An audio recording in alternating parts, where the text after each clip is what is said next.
Sunrise. A rooster crowing cup of joe with Poe. It's not just coffee, it's a ritual. A moment to savor. A gentle nudge to seize the day. With every sip, feel the warmth of the sun and the promise of a fresh start. Because a great day begins with a great cup. Wake up with Poe, and let the sunrise work its magic. Good morning, and welcome to Cup of Joe with Poe.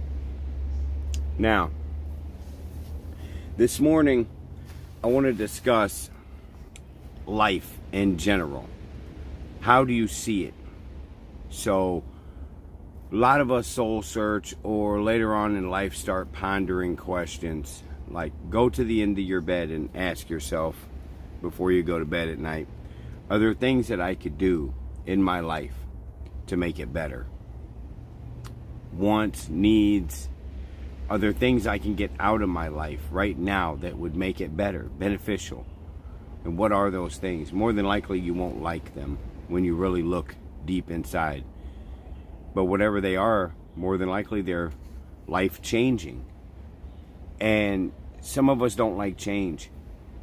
Some of us get stuck in routine and the monotony of daily activity over and over and over. And then change can be scary. Change can be frightening, literally. Not knowing, the unknown. But I know a secret. It's called books, reading, and education. Putting yourself in someone else's position. Literally putting yourself in that person.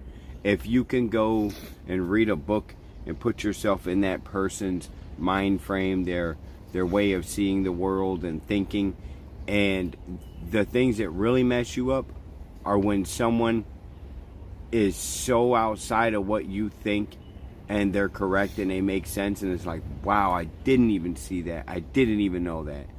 Those are the things that later on, when you come up to a challenge that correlates with that same event that you read about, you learned about, then you can avoid it immediately. You can have one up. Because if you see something before someone else, even if you didn't even know anything, but you just seen a glimpse of it before everybody else, then you're one up right there. Just seeing something once. If I go into a factory for a tour, and it's like, oh, this, and this, and this, come to get a job. Well, what do you know how to do? Well, I'm pretty sure I can operate a lot of the machinery here, such as the dingamaflopper over there, and I noticed that the dingamaflopper, this, that, and the other, from that tour. Well, that tour can be done on your phone through a tutorial. You can literally, I'm telling you what, you can learn yourself real quick through that there cell phone. The phone can work two ways. It's a two-edged sword. Actually, this mug got a lot of edges to it.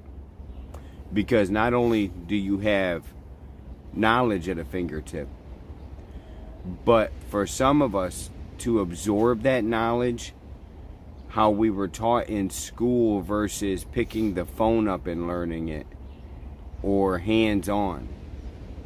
Then, what if you just didn't learn and you just used the phone for everything? Then when you didn't have the phone, you wouldn't know what to do. So there's that blend that you got to use. Real world, tangible, applicable things that you can learn through the phone and apply in daily life.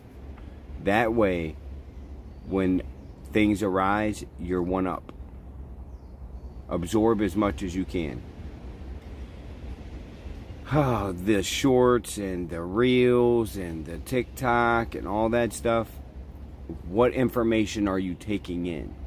If all you did was sit and laugh at funny videos all day, ha, oh ha, and just went through funny video after funny video, well, you would be suitable to sit in some boardroom and watch videos and judge them like, yeah guys, this one's a good video, this is a bad video.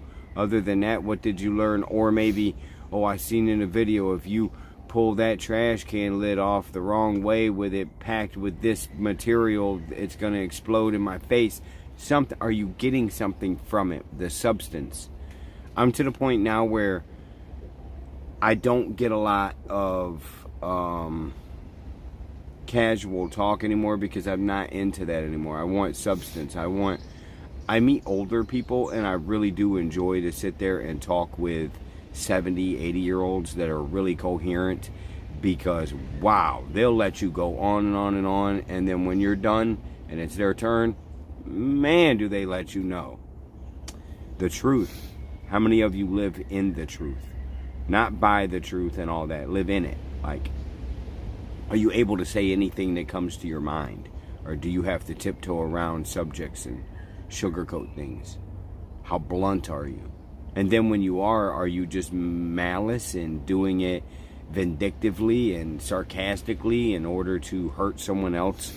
That's because of living in a world where you become cynical and you start hating everything due to maybe circumstances. Like, you'll find a lot of angry homeless sometimes, that those are new homeless, not like they went and became homeless. They somehow through life threw them some fucked up curveball to the point where now they're just miserable. And instead of finding some sort of yin yang, some in between, some peace, like go get that out somewhere else, find you a hobby, a sport, something.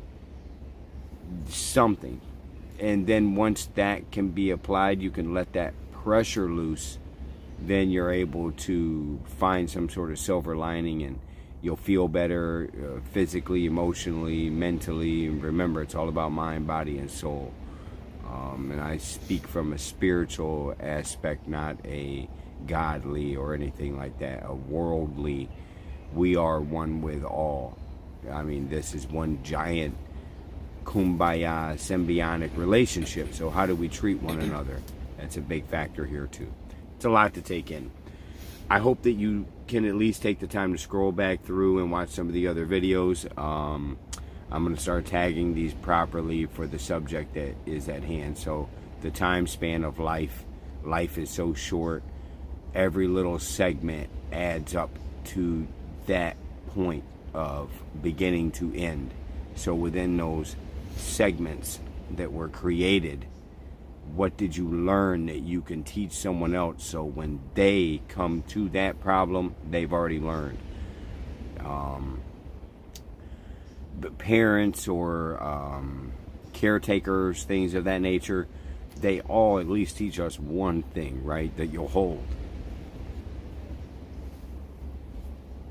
Learn from other people's mistakes so you don't have to make them. My papa told me that.